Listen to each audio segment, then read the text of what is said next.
Guys welcome to back to my YouTube channel. তো guys আমরা আজকে কাজে আসছি অনেক দিন পর। তো তোমাদেরকে আজকে দেখাবো আমরা কোথায় কাজ করি।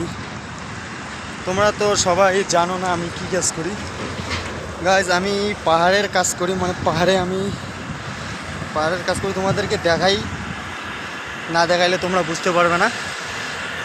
দেখো এটা আমাদের পাহাড়, মানে পাহাড়টাকে প্রথমে সাফ করবো, সাফ করে তারপর মানে এর উপরে মানে রড সিমেন্ট বালু টালু দিয়ে মানে এখানে প্লাস্টার করব, মানে কংক্রিট করব। কংক্রিট করার পর এখানে মানে 5 মিটারের করে একটা করে রড পাহাড়ের ভিতরে ঢুকাবো, ঢুকে সাপোর্ট দেবো ওখানে। মানে পাহাড়টা যদি মানে হাইওয়ের পাশে, তো মানে পাহাড়টা যদি ধসে না যায় তার জন্য সাপোর্ট দিতে হবে। আর আমরা টোটাল 6 জন কাজ করি। তো